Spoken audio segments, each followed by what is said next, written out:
Here are two recognitions. First recognition. Your situation exists only because you're maintaining it. Imagine a fire, flames burning. You want it to go out. What do? You throw in logs and complain that it's hot. Absurd, right? But this is exactly what you do with your problems. Something troubles you? You think about it for hours, run through scenarios, imagine catastrophes, tell your friends, read about it. Every thought about what's crushing you logs on the fire. Loneliness hurts? You think, why am I alone? You watch couples, remember past relationships, imagine a future without love. Every thought about emptiness logs on the fire. Something scares you? You think about it, Google it, imagine it getting worse, read horror stories. Every thought about fear logs on the fire. Want the fire to go out? Stop throwing logs. Not fight it, not control it. Simply stop feeding it. Any negative situation is a losing business. Imagine a factory producing flip phones in the iPhone era. Cost exceeds price. Nobody's buying. The more you invest, the bigger the losses. Smart owners don't improve flip phone production. They shut down the factory. Your life is full of such losing factories. Toxic relationships where every conversation drains your energy. You try to improve, fix, save. But the more you invest, the more of yourself you lose. Losing business. A job that sucks the life out of you. You think, I'll endure a little longer. Maybe they'll promote me. Maybe it'll get easier. Years pass. Nothing changes. Only you get older and more exhausted. Losing business. Destructive habits. Alcohol to relax. Overeating to fill the void. Endless scrolling to distract yourself. Every time you promise, this is the last time, but tomorrow repeats. Losing business. Situations where you're borrowing from the future to patch the past. The math is simple. You lose, but you keep pouring in what you don't have. Losing business. Unrealized plans. Someday I'll start. Someday I'll do it. When I have time, money, strength. Years of waiting instead of years of living. Losing business. They all operate by one law. The more attention you invest, the more life you lose. Want to stop losing? Shut down the losing factories. All of them. Example. Many years ago, a situation that seemed hopeless. Attempts to solve it. More attempts. The situation grew. Then, something strange. Stopped thinking about it. Didn't run away. Didn't disappear. Acknowledged it exists. Did the bare minimum necessary. And then, redirected attention. Started doing what I loved. Within months, opportunities I hadn't seen before.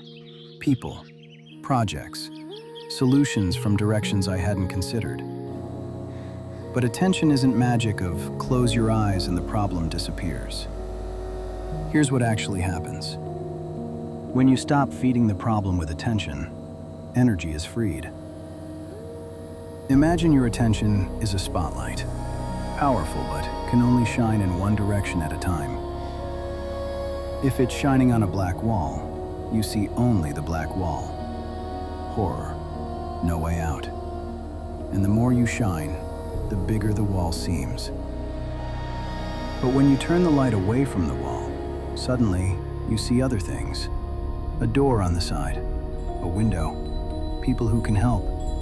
Possibilities that were always there, but you couldn't see them because the light was on the wall. Solutions don't come when you're fixated on the problem. They come when attention is free. This isn't about ignoring reality. This is about how the mind functions. When the mind is panicking, it sees only threat, tunnel vision, survival mode. When the mind is calm, It sees options. Creativity returns. Intuition works. Connections between things become visible. So you're not giving up on the situation. You're giving your mind the ability to solve it. And it can't do that while you're choking it with panic. Second recognition. Your emotion shows where you're going. Imagine you're in a forest, dark forest, 2 paths. One leads up, to light, to a clearing, to the exit. The other leads down, into a swamp, into darkness, into the depths of the forest. How do you know which path you're on if both look the same? Simple, by how you feel walking. If it's getting easier, lighter, freer, you're going up. If it's getting harder, darker, tighter, you're going down. Your life is that same forest. How do you know if you're doing the right thing? How do you feel doing it? Easy, joyful, alive, inspired. You're moving toward light. Hard, painful, dull, scary. You're moving toward darkness. Even if it's the right thing, even if it's what you should do, even if everyone does it this way. If you're suffering while doing it, the result will be suffering. Your emotion isn't just a consequence, it becomes a cause. Negative emotion during action, arrow. Action generates negative result, arrow. Negative result generates negative emotion, arrow. Loop closed. Want to break out of the loop? Don't change the action. Change the emotion during the action. The main secret. The more emotions, the fewer thoughts. Imagine thoughts are clouds, emotions are wind. When there's no wind, clouds hang there, dense, motionless, blocking the sun. When the wind is strong, clouds scatter, disappear. The sun appears. Emotions scatter thoughts. The more you truly feel, the less you think. The less you think, the more happiness. Because happiness isn't something you achieve, it's what remains when thoughts are gone. About thoughts, it's important to understand one thing. They will be there, always will be, and that's normal. Thoughts are like birds in the sky. They fly. You can't forbid birds from flying. But you cannot build them a nest in your head. A bird flew by and flew by. A thought appeared and disappeared. The problem isn't the thought. The problem is you inviting it to stay. Oh, interesting thought about how bad everything is. Come, let's sit, discuss. You're right, everything's terrible. Let's think about this in more detail. You're building a nest. And then you complain that thoughts won't leave. Want them to leave? Don't build the nest. A thought appears. You notice it. You don't attach. It leaves. Or another way. Transform thought into emotion. A thought is a story in your head. An emotion is life in your body. The thought, I'm lonely, that's a story, can replay it for hours. But if you feel loneliness, real, in your chest, without the story, what happens? It lives for a few seconds and then transforms. Because emotion without story is just energy, living energy, and it moves, changes, doesn't get stuck. Thoughts get stuck, emotions flow.